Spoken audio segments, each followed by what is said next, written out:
বাংলাদেশ নিরাপদ সমাজ কল্যাণ সোসাইটির মুগদা থানা কর্তৃক সমন্বয় সভার সম্মানিত সভাপতি মাসুম বাবু,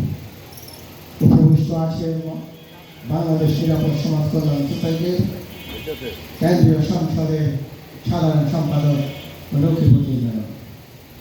উপবিষ্ট আছেন বাংলাদেশ নিরাপদ সমাজ কল্যাণ সোসাইটির স্থায়ী কমিটির অন্যতম সদস্য মোস্তাফিজুর রহমান সুমন চৌধুরী, উপবিষ্ট আছেন স্থায়ী কমিটির অন্যতম সদস্য মুন্সি শাহজালাল, উপবিষ্ট আছেন স্থায়ী কমিটির অন্যতম সদস্য মঞ্জুর ভুইয়া, উপবিষ্ট আছেন হাজি ইব্রাহিম খোলি, উপবিষ্ট আছেন মুগদা থানা মৎস্যজীবী দলের সংগ্রামী সভাপতি এবং নিরাপদ সমাজ কল্যাণ সোসাইটির স্থায়ী কমিটির অন্যতম সদস্য মিরন তালুকদার, উপবিষ্ট আছেন গিয়াসউদ্দিন মুগদা থানা মৎস্যজীবী দল এবং নিরাপদ সমাজ কল্যাণ সোসাইটির অন্যতম নেতা রনি ভাই, স্বেচ্ছাসেবক দল সাংগঠনিক সম্পাদক বাদল ভাই, সভাপতি স্বেচ্ছাসেবক দল 7 নং ওয়ার্ড মৎস্যজীবী দল জব্বার ভাই, সিনিয়র সহসভাপতি খোকন ভাই, কামরুল ইসলাম দাউদখালী, উপজেলা নাজমুল হাসান মুরাদনগর থানা নিরাপদ সমাজ কল্যাণ সোসাইটি, উপবিষ্ট আছেন মৎস্যজীবী দল মুগদা থানার মন্দির হোসেন, উপবিষ্ট আছেন লালমিয়া এবং আমাদের আরো বোন খাদিজা বেগম।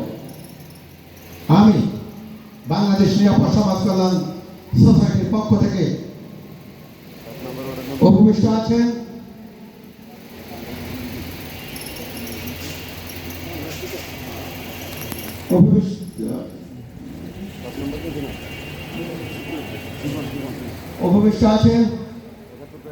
বাংলাদেশ নিরাপদ সমাজ কল্যাণ সোসাইটির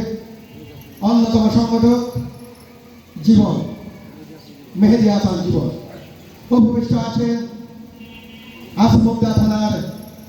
সর্বস্তরের নিরাপদ সমাজ কল্যাণ সোসাইটির আমার প্রাণপ্রিয় সংগঠন জাতীয়তাবাদী মৎস্যজীবী দল এবং নিরাপদ সংগঠন সোসাইটির সর্বস্তরের নেতাকর্মী ভাইরা, নিরাপদ সমাজ কল্যাণ সোসাইটির পক্ষ থেকে কেন্দ্রীয় সংসদের পক্ষ থেকে সকলকে সংগ্রামী সালাম অভিনন্দন।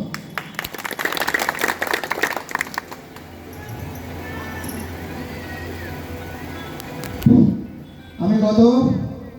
10 মে রূপগঞ্জে হোটেল স্টারে আলীমন্ডল কর্তৃক মোস্তাফিজুর রহমান সুমন ঘোষিত বাংলাদেশ নিরাপদ সমাজ কল্যাণ সোসাইটি কেন্দ্রীয় সংসদ এবং সোসাইটির স্থায়ী সংসদ কর্তৃক যৌথভাবে আমাকে মানবতার যোদ্ধা খেতাব ভূষিত করায় সেজন্য আমি সোসাইটির সর্বস্তরের থানা, উপজেলা, ইউনিয়ন, জেলা কমিটির সর্বস্তরের নেতা কর্মীদেরকে সংগ্রামী সালাম অভিনন্দন জানাচ্ছি। আমি ভুলে ভাবতে পারি নয় আমাকে সেদিন এই খেতাবে ভূষিত করেছেন। আমি নিরাপদ সমাজ কল্যাণ সোসাইটির একটি মাত্র কাণ্ডার হিসেবে আপনাদের মাঝে কাজ করতে এসেছি। আজ আপনারা আমাকে যেভাবে সম্মাননা দিয়ে প্রতিষ্ঠিত করেছেন, আমি চাই আমার খেটে খাওয়া সম্প্রদায়কে, যেমন মৎস্যজীবী, প্রাণী সম্পদ, কৃষক, শ্রমিক, মৎস্য সম্প্রদায়ের সাথে যারা জড়িত এবং যারা পশু খামারের সাথে জড়িত তাদের ওই সম্প্রদায়ের সকলকে নিয়ে আমি কাজ করতে চাই। তার আলোকে আজকে 14টি মাস বাংলাদেশের আনাচে কানাচে আমার 21টি জেলা সফর হয়েছে। আমরা আমাদের নিজস্ব তহবিল থেকে যতটুকু পারেছি সহযোগিতা করেছি, আগামী তো সহযোগিতার হাত বাড়াই দেব এবং চলতি মাসে আমাদের বাংলাদেশ নিরাপদ সমাজ কল্যাণ সোসাইটির দ্বিতীয় প্রতিষ্ঠা বার্ষিকী উদযাপিত হবে। সেই প্রোগ্রামে মুগদা বার্ষিকী আমি দাওয়াত দিচ্ছি, আপনারা সশরীরে ওখানে উপস্থিত হয়ে আমার প্রতিষ্ঠা বার্ষিকী পালন করবেন। সেই দিন আমরা আমার নিরাপদ সমাজ কল্যাণ সোসাইটির প্রধান অতিথি হিসাবে বর্তমান সরকারের মাননীয়